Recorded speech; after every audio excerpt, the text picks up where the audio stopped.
Old powers waken, shadows stir. An age of wonder and terror will soon be upon us. An age for gods and heroes. The glass candles are burning, and you're listening to the Obsidian Nights podcast.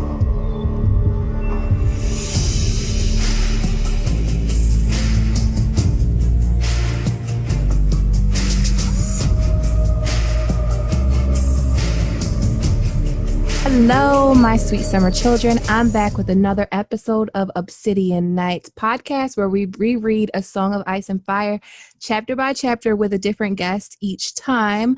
If you would like to be a guest on the Obsidian Nights podcast, all you need to do is hit up Nim's Shadow at Nim's Shadow on Instagram or Twitter, and she will set you up with a chapter and a record date. But today we are covering Daenerys 4 of A Game of Thrones, and I have with me a special guest, Vanessa Cole. Hey, Vanessa, would you like to tell everybody who you are and where they can find you? Sure. Hi, everyone. So excited to be here and talking about this chapter. It's going to be a lot of fun. You can definitely find me on Twitter at VKColeArtist. I also do some writing for Watchers on the Wall. We covered Game of Thrones. We'll be covering House of the Dragon as far as production goes and filming. And so we'll definitely be talking about that there, as well as our podcast, The Night's Cast. And you have a separate podcast, don't you? A Stephen King podcast? Yeah, we sure do. So if you are a Stephen King fan, we have a podcast called Needful King, which I do with my friend Sam, who also writes for Watchers on the Wall and also does the Night's Cast with me. And we talk about adaptations, books, kind of everything. So definitely come check us out over there if you are a fan of Stephen King. Yes, I vouch for Vanessa, and I vouch for her art as well. Well, thank you. So, yeah, we were talking. Who was I streaming with? I think I was streaming with Justin. We were like, we gotta get Vanessa to do a mushroom. Yes, a mushroom artwork. I am actually working on a House of the Dragon, Fire and Blood themed piece right now, so that should be out soon. But yeah, mushroom is definitely on my list. Yes, the mushroom. So in this chapter, we are in Daenerys's POV, which it seems like it's been a long time since we've been in Daenerys's head. Like, I don't know if is it me or is a Game of Thrones. We don't really hear from Daenerys that much. Like, it seems like we get a Daenerys chapter, then Jon, Arya, Eddard, Catelyn, Dany. All Starks all the time. Yeah. I was like, so this is refreshing for me because y'all know Daenerys is my girl. Mine too. Yes. So the chapter opens up with Daenerys going through the Horse Gate of Vastothrak, which is these two gigantic bronze stallions, and it's pretty accurate to what they show in the series, but also she's going down a road called the God's Way, and the God's Way is like, so the Dothraki, when they plunder a city, they take like the statues of their gods and they drag those gods back to Vastothrak and like just put them on display. And I think that's a very interesting custom. Like, I do too. And it kind of reminds me a little bit of the House of Black and White with all of the gods that are represented there as well. Yes, it is. I don't think the Dothraki hold them in quite as much reverence as the Faceless Men do. But anyway, I find it an interesting parallel. No, I think it's interesting too.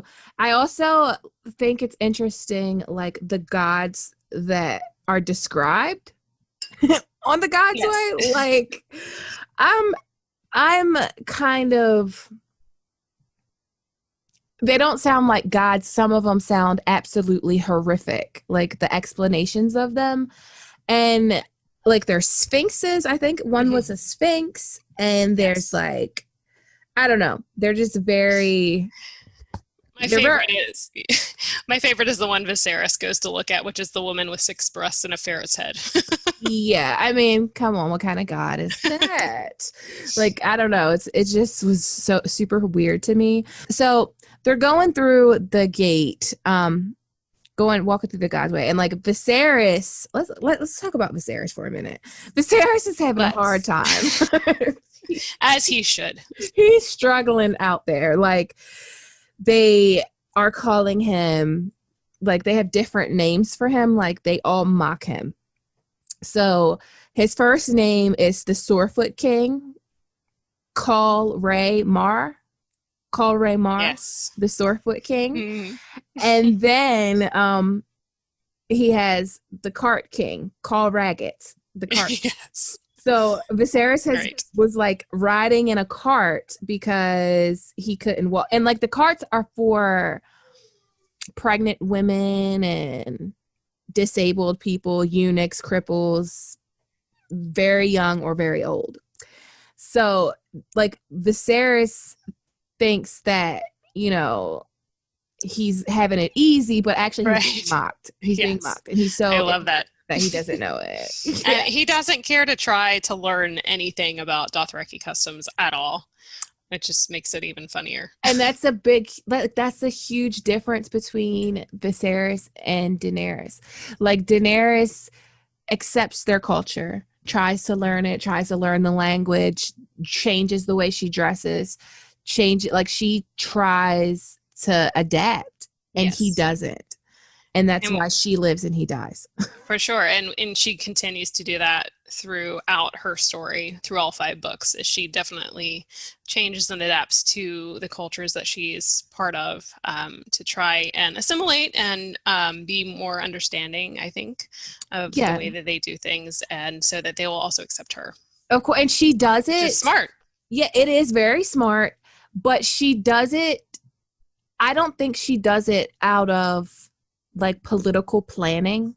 Like, I don't think she does it out of, if I do this, I will win them over. Like, she does it because she genuinely feels it's the right thing to do. Because in Meereen, she does it at peril to her own self. Like, it goes against everything she believes in, but she does it because it's the right thing for her to do. For sure. She wants to protect her people, the ones that she has freed, and she doesn't want them to fall into the same fate as Astapor, obviously.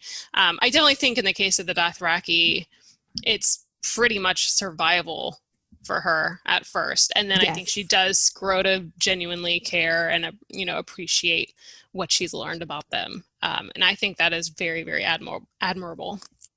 Very. I agree 100%. So, and another thing about Daenerys and Viserys.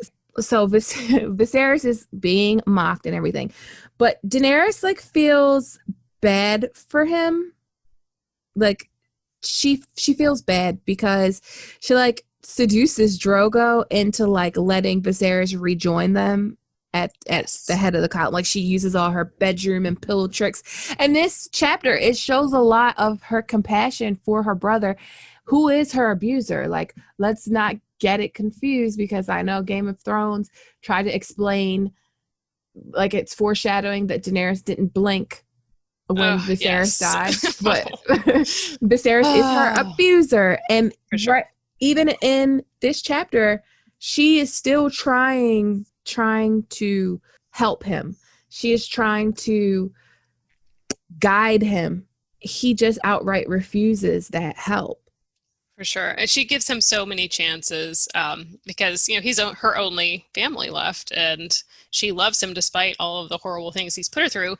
But, what I also appreciate is that she is now at a point where she will not allow him to push her around anymore. She finally stood up for herself last chapter, and she does continue to do so, even as she's trying to kind of get him back in the good graces of the Khalasar. But she does let him get a little bit of punishment, which I appreciate. He definitely deserved it. He doesn't learn a lesson from it at all, which is unfortunate. But what blows my mind is people who say that she didn't care and she was just cold, and you could see like the kind of monster she was becoming by the way she reacted to his death. And I'm like, what are you reading the same books? Because she gives him so many chances. And she tries so hard to save him. And it's, he is the instrument of his own destruction. So I don't think you can put any blame on her whatsoever. No, I don't think. And I think like when you start saying like she should feel it. She does grieve him. She does grieve Viserys, especially at the end of Dance when she sees him in like that little berry quest that she goes on, when she like sees the vision of him. And even in that chapter when they kill him, like she's like, come, do you want my dragon eggs? Like, come sit down by me. Like, just chill the fuck out is basically what she's saying. And he just is threatening to cut her fucking baby from her womb. So no, I don't blame her for not like ripping her clothes off and falling all over the place. Right. I don't blame her at all. I don't either. And I think it's asinine to say that's foreshadowing. That's foreshadowing. I agree 100%. So Viserys actually calls those gods the trash of dead cities. And he really mocks the Dothraki. Like, he was careful to speak in the common tongue, which few Dothraki could understand. Yet even so, Dany found herself glancing back at the men of her cause to make certain he had not been overheard. He went on, Blythe, all these savages know how to do is steal the things better men have built and kill, he laughed. They do know how to kill, otherwise I'd have no use for them. They are my people now, Dany said. You should not call them savages, brother. The dragon speaks as he likes, Viserys said in the common tongue. He glanced over his shoulder at Agu and Rakaro riding behind them and favored them with a mocking smile. See, the savages lack the wit to understand the speech of civilized men. Now, I never thought about this before, but the scenario where Viserys is like mocking the Dothraki with Dany, like talking to Dany, mocking the Dothraki, and the Dothraki don't understand him. I kind of relate that to Kraznys. Yes. I was just thinking that as you were reading that. Yes. When she's like, he doesn't think she understands the language, and then she pops off on him because she's understood every fucking thing he said. Like, absolutely. I feel like that is some kind of callback to this moment. Like, that was some kind of callback. I wonder if like she felt like, this is he's a Viserys. Right. And I wouldn't be surprised. And I think that is probably a specific callback from George as he's writing, because I feel like there are very few things that are coincidence in his book. Mm-hmm. So I love that. And I think that is definitely an echo of this scene with Viserys. Another thing I want to talk about is Viserys wanting his army. He wants his army. He's tired of waiting. He's getting impatient. And Jorah like explains to him the process, like how this goes. Like, Daenerys has to be presented to the Dosh Khaleen, and there's going to be like, you know, a ceremony and some prophecy for her baby. And it's like Viserys doesn't understand how Dothraki customs work. Like, he doesn't get it. He doesn't know that Drogo will give him an army when Drogo damn well feels like giving him an army. Like, and it's, you know, it's funny. I find it funny that he actually thinks that he could conquer the Seven Kingdoms with 10,000 Dothraki. Yes. Like, are you on crack? There's no way. You know, even someone stronger than him, that's just not enough. There's no way you could do that. I find it hilarious. Yeah. I mean, Daenerys couldn't even do it with, like, no one could. It's not possible. Yeah. And I mean, maybe if they were, especially at this point in the books, because they're not kind of falling apart like they start to during the War of the Five Kings. It's still pretty strong underneath Robert, and he would have completely crushed him if he tried. So Dany asked Jorah, Viserys says he could sweep the Seven Kingdoms with 10,000 Dothraki screamers. Sir Jorah snorted. Viserys could not sweep a stable with 10,000 priests. One of my favorite quotes. Yes. So funny. And then Dany asked, well, what if it were not Viserys? And I feel like that's, you know, that's part of, like, she's starting to think, like, what if it's her? Mm-hmm. What if it's me? What if it's me? So he basically says, like, the Dothraki wouldn't stand a chance in Westeros, because that would mean the Westerosi would have to come out and meet the Dothraki in open field. And the Dothraki are, Jorah says, they are better riders than any knight, utterly fearless, and their bows outrange ours. In the Seven Kingdoms, most archers fight on foot from behind a shield wall or a barricade or sharpened stakes. The Dothraki fire from horseback, charging or retreating. It makes no matter. They are full as deadly, and there are so many of them. Your lord husband alone counts 40,000 mounted warriors in his Khalasar. And then he talks about Rhaegar bringing that many men to the Trident and kind of still losing. What I think, though, it's funny when he says, he brought that many men, and how do you think a rabble would stand against the charge of 40,000 screamers? I think in the case of Rhaegar, though, things were starting to fall apart. I mean, there was already divided loyalty between him and Aerys at this point, and Robert had already won, several battles, and he had kind of like the moral side under him because of all of the atrocities that Aerys had committed at this point. So I feel like if you had 40,000 Dothraki invading the Seven Kingdoms under Robert, then everyone would flock to his side because, we've got to defend our home. So I still don't think they would have a chance at all. Nope. Even in an open field, they might win a few battles, but, and he goes on to talk about how if he's smart, they'll stay in their castles, and there's just no way they could besiege, fortified castles. Right. They don't have the patience for it. No, for sure. And he tells her about Robert should have been born Dothraki. Right. Robert Baratheon should have been born Dothraki.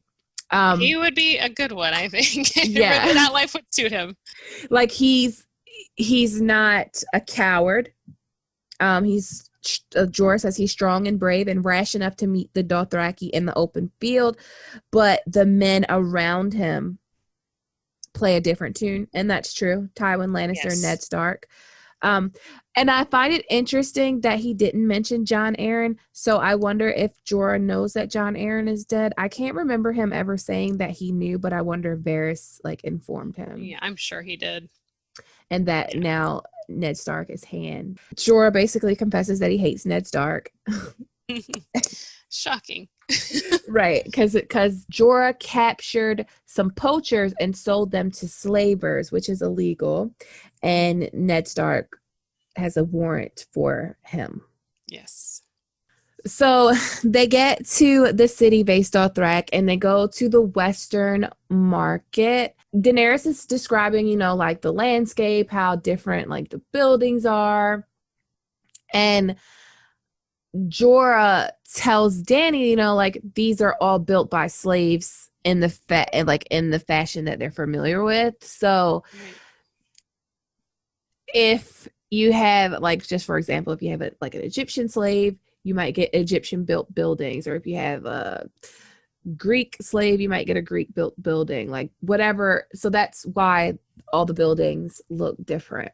And I think that's interesting. It's one of the things that I love the most about A Song of Ice and Fire is how historically influenced it is, and how realistic it seems. For sure. Especially with the Dothraki.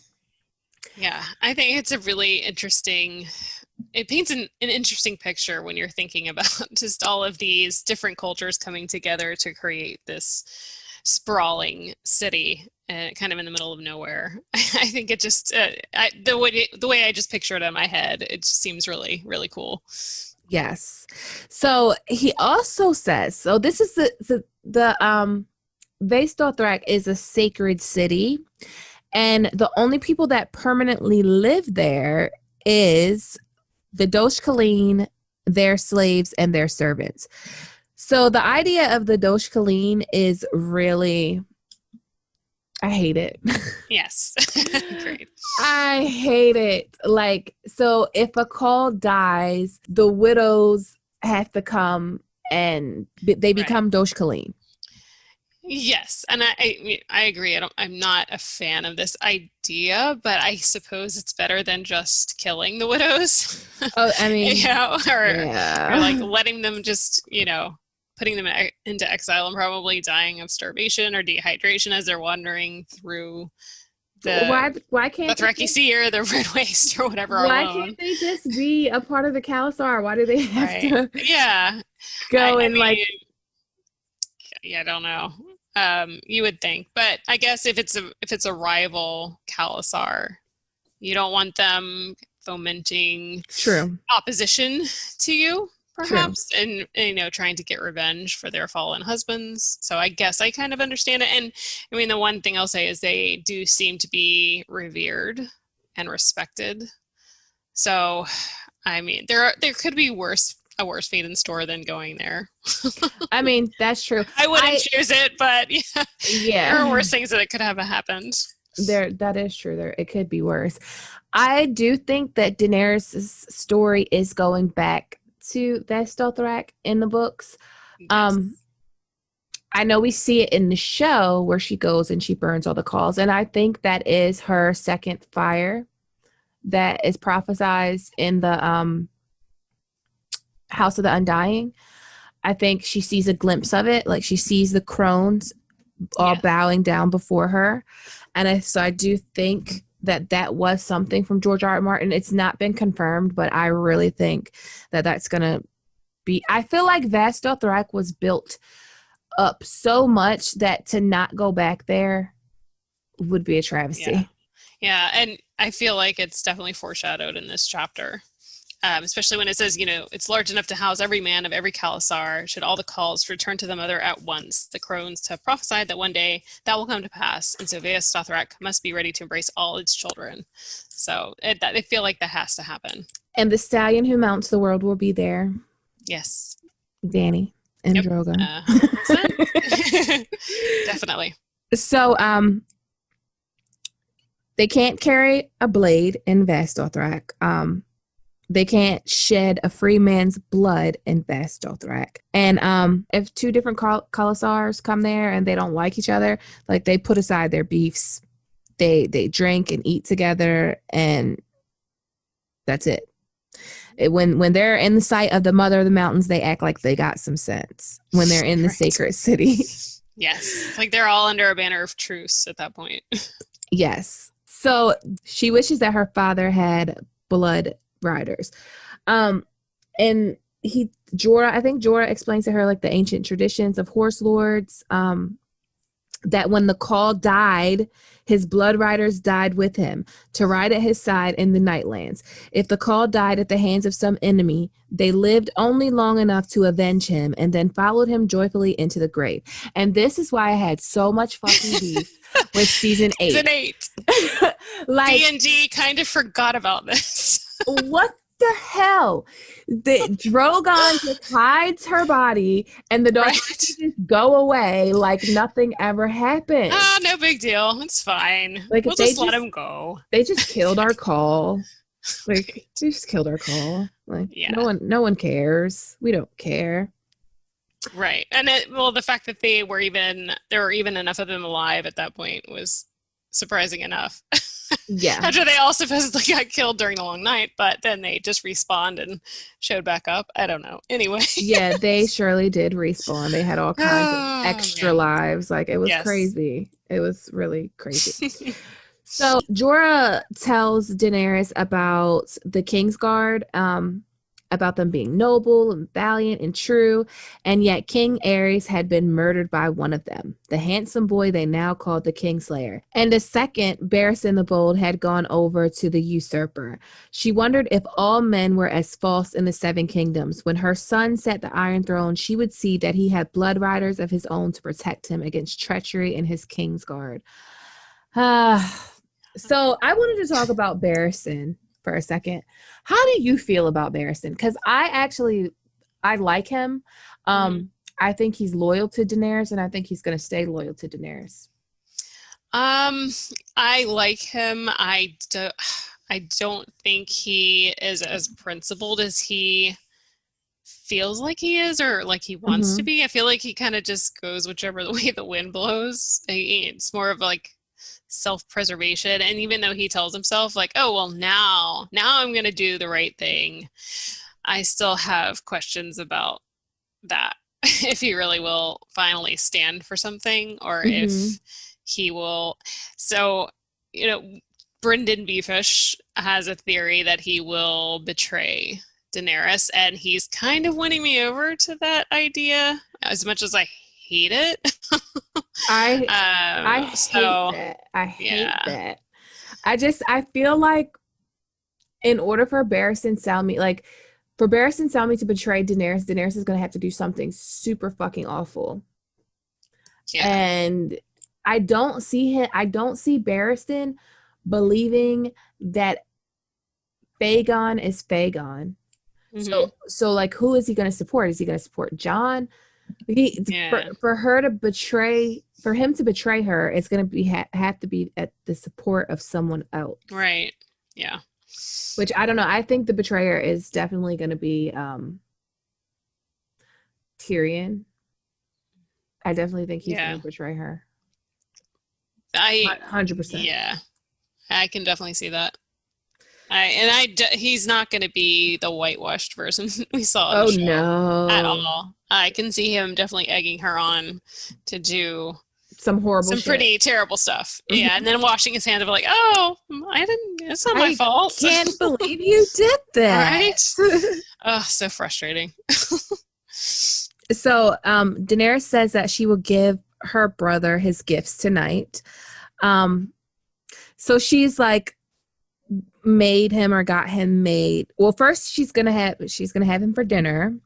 And she's made him like a tunic and sandals, bronze medallion belt, a leather vest, and she got the vest painted with fire-breathing dragons. And she's like, the Dothraki will respect him more, and like that's what she wants for him. Right. Like she wants him to look less of a beggar and a cart king and a sorefoot king and all of those things, and she doesn't want him shamed. And I mean, I feel like no matter how nicely he's dressed, his attitude is what makes him not be respected. So it might help a little bit, but he would definitely have to change a lot more than his clothes to gain any kind of respect. And she also wants him to forgive her for shaming him. Yeah, that blows my mind because, we finally see her stand up for herself, and now she feels bad about it, which I can understand. I've been in situations where I have dealt with men who I had respect for and wanted to gain the approval of, but there were definitely times where I had to stand up for myself, and then I would feel bad about it, and then I'm like, but why? I shouldn't feel bad about it. Like, if you're wronged in some way, then you need to put your foot down and make it known that it is not okay. Yeah. But it's very common for someone that has experienced abuse to seek approval of their abuser. Absolutely. Especially when it's her only family, her brother. It's all that she has. And she says it like he's still her king after all, and her brother. And they're both blood of the dragon. And they're all each other has. And I feel like it's a very human for her to want to do that, because I've done that and regret doing it to this day. I think a lot of us can really relate to this. Yeah, that's why I'm so protective of her. Me too. I will fight over her. Like, I will literally go to blows over Daenerys, because I just feel that I can just relate to her on so many levels. And I feel like she gets the bad end of the stick all the time because she has dragons. Right. And it's like, and she's a woman. And she's a woman, yes. She's a woman. And not only is she a woman, but she's a woman, and she has the most powerful weapon on the board. And most men think that should belong to them. Right. They want dragons. Can't have them. She's got them. But Definitely. Oh, people will be they'll be trying to take him though. That's gonna happen. Oh yes. So Viserys, fucking psycho, he comes there and he's like dragging Doria and like he's hit her and beat her, and he's like, how dare you send this whore to give me commands, like how dare you command the blood of the dragon. And she's trying to like tell him to calm down, like this is for you, I got this for you, look at these are for you. Like she's trying to calm him down like a child, like he's acting like a child. Yes. She's trying to like coddle him. Well, and it's funny because he says, Doria says, I told him you commanded him to join you for supper, and he says, no one commands the dragon, I am your king. And I totally thought about Joffrey saying, I am the king, and then Tywin saying, any man who must say I am the king is no true king. Yes. Absolutely. Viserys reminds me, when we actually are going back and looking at the things he says and the things he does, he is very much Joffrey-esque. Yes, he is. He's Joffrey 1.0. Yes. And she Dany, bless her heart, she begs him. Like he looks at the shit and he's like, Dothraki rags. And she's like, please, you'll be cooler and more comfortable. And I thought maybe if you dress like them, the Dothraki. And Viserys just kind of snaps. He's like, next you'll want to braid my hair. And Dany's like, bitch, please. Like I love her comeback. I love that. I never. And then she's like asking herself, why is he always so mean? Like she only wants to help him. And then he's like, she says, you have no right to a braid. You have won no victories yet. And that woke the dragon. Right. And it's funny because she's not even meaning it to be malicious. She's not trying to be rude. She's just trying to state a fact of life because, obviously he does not pay attention to Dothraki customs and he's very ignorant of their ways. And this is one that he probably does know, but she's just trying to educate him. And he's like, what? How dare you? Yeah. I mean, he's fucking awful. He says, you forget yourself, slut. Do you think that big belly will protect you if you wake the dragon? And he digs his fingers into her arm. For an instant, Dany felt like a child again, quailing in the face of his rage. She reached out with her other hand and grabbed the first thing she touched, the belt she'd hoped to give him, a heavy chain of ornate bronze medallions. She swung it with all her strength. It caught him full in the face. I'm like, yes, Dany. Yes. When he grabs her and she feels like that scared little girl again, and she just reaches up and smacks the shit out of him with that medallion, the strength that it takes right. To do, and she's pregnant. Yeah. And I think her being pregnant is the one thing that's maybe spurring her to do this because, hey, if you're not just threatening me, you're threatening my child. And so Mama Bear comes out and she just heaves it at him. And I'm clapping at this point. I'm like, yes, finally. He so deserves this. Yes. So basically she busted him in the face. He's bleeding and shit. Supper's ruined. The dinner's ruined. Dany isn't hungry. She's like, y'all eat the food. Send some to Jorah. But please bring me one of the dragon eggs. And they actually bring her the green egg, which is Rhaegal, later. And she gets on her side and she puts the egg in the hollow between her belly and her breast. And there's this quote: they were so beautiful, and sometimes just being close to them made her feel stronger, braver, as if somehow she were drawing strength from the stone dragons locked inside. Now, the Azor Ahai prophecy says something about waking dragons from stone. And I've always thought about how many times her dragon eggs are referenced as stones or stone dragons. And she says she's lying there and she's holding the egg and she felt her baby move. And it's she said it felt like the dragon and the baby were reaching towards each other, like brother to brother, blood to blood. "You are the dragon," Dany whispered to him. "The true dragon. I know it. I know it." And she smiled and went to sleep, dreaming of home. Yeah. And something that popped into my head as I was reading this is, she takes the green one, Rhaegal, and, if the books are similar to the show, we see Jon riding Rhaegal, so Rhaegal ends up being his dragon, although they don't really play that up much. He rides the thing once or twice. Oh my rides it twice, and then that's it. But anyway. That shit makes my blood boil. Exactly. But I feel like, okay, so if Rhaegal's kind of like representing Jon here, I feel like maybe this is another clue that Jon is a Targaryen, because talking about the child reaching out as if he was reaching out brother to brother, blood to blood. Yeah. Like he's reaching out to Jon through like his stand-in dragon of Rhaegal, which I think is interesting. And I do find it kind of funny that she picks the green one to kind of cuddle up with. Yeah. I don't know.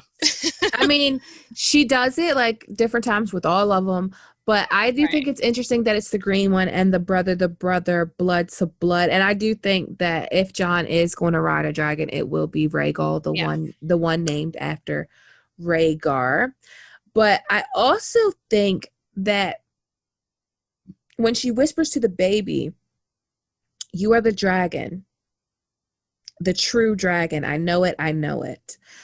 I feel the baby was born with a dragon's tail. Yes. And then 3 real dragons came into the world. And I find it also like she goes to sleep, like the chapter ends with her going to sleep, dreaming of home, and it will be these dragons that eventually take her home. There. Yes, agreed. So it's a packed chapter. I love the way it ends with her dreaming of home, because I've always said, like, in all of my defense of Daenerys is that Dany is not obsessed with the Iron Throne. She is obsessed with the idea of home and the idea of being safe. Yes. Because even when she's in Meereen, she has the means to go home, but she will not leave the people to be enslaved again. Right. And she also wants love and she wants family. And like I said, I think it's interesting that she chooses Rhaegal when she is feeling very sad and alone because her one remaining family member is treating her so horribly, and they're, experiencing kind of this divide between them now because he refuses to assimilate into her new family.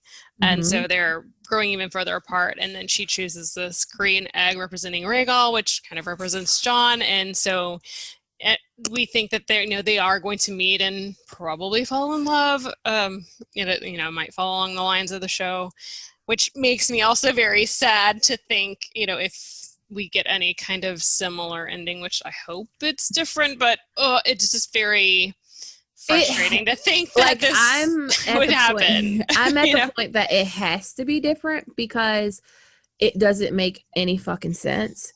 So, like, even if the broad stroke, like, if everything happens the same, Daenerys burns King's Landing, Jon kills Daenerys, I will be fine with it if it makes sense. Yes. It has to make I don't know sense. that I'll be fine with it, but I can accept it if it... I like it when me and Alicia talked about it, and she talked about Daenerys.